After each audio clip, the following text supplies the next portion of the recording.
नमस्कार, आप देख रहे हैं नेक्स्ट 9 न्यूज और मैं हूं आपके साथ मनीष कुमार सैनी। बीपीएससी छात्रों के आंदोलन को समर्थन करने के लिए जनसुराज के संस्थापक प्रशांत किशोर पटना के गांधी मैदान में 3 दिनों से आमरण अनशन पर बैठे हुए हैं। इस बीच अचानक वे राजनीतिक पार्टियों के निशाने पर भी आ गए हैं, जिसकी वजह बनी है उनकी वैनिटी वैन।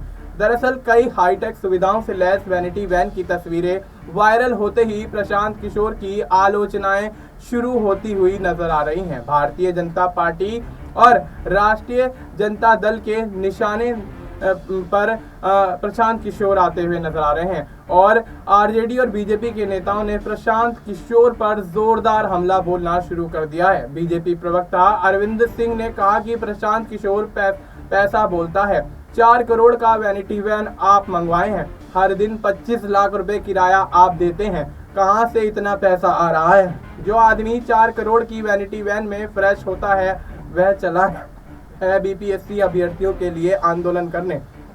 गरीबों के बच्चों के लिए धरने पर बैठे प्रशांत किशोर, आपको शर्म आनी चाहिए। आरजेडी प्रवक्ता एजाज अहमद ने कहा कि गांधी मैदान में सारी लग्जरी सुविधाओं से लैस 25 लाख रुपए प्रतिदिन के खर्चे पर वैनिटी वैन का इस्तेमाल प्रशांत किशोर द्वारा किया जाना कहीं न कहीं सत्ता के द्वारा आंदोलन को दिग्भ्रमित करने का प्रयास स्पष्ट रूप से दिखता है। इस तरह की सुविधा से आंदोलन के नाम पर किस तरह की राजनीति की जा रही है, एक व्यक्ति के द्वारा उसकी पोल खुल गई है। वहीं भारतीय जनता पार्टी के नेता नीरज कुमार ने कहा कि छात्र आंदोलन में तथाकथित रूप से भाग ले रहे हैं। प्रशांत किशोर बाबू, जिनका उद्देश्य छात्रों का भला करना नहीं बल्कि अपनी राजनीति को चमकाना है, पंजाब से वैनिटी वैन किराए पर मंगवाए हैं, जिसका किराया लगभग 25 लाख रुपए प्रतिदिन है। भगवान बचाए ऐसे लोगों से बिहार को। नाम आमरण अनशन का और वैनिटी वैन में दुनिया भर की सारी सुख सुविधा, भोजन और शयन कक्ष सब कुछ। बीपीएससी 70वीं के छात्र समझ जाएं इससे। वैनिटी वैन को लेकर खड़े हुए विवाद पर प्रशांत किशोर ने एक इंटरव्यू के दौरान कहा कि मैं 3 दिन से आमरण अनशन पर हूं, एक दिन भी वैनिटी वैन में नहीं सोया हूं, यहीं पर बैठा हुआ हूं। वैनिटी वैन को जो लोग मुद्दा बना रहे हैं उनसे कहना चाहता हूं कि आइए और ठंड में एक रात बिताइए। जब मैं यहां पर अनशन पर हूं तो बाथरूम करने कहीं तो जाऊंगा ना। मेरे वैसे संस्कार नहीं है कि रोड के किनारे जाकर गंदगी फैलाएं। बाथरूम कहां मैं करूं? भारतीय जनता पार्टी वाले स्वच्छ भारत अभियान चला रहे हैं, 2-3 बाथरूम यहां लगवा दें।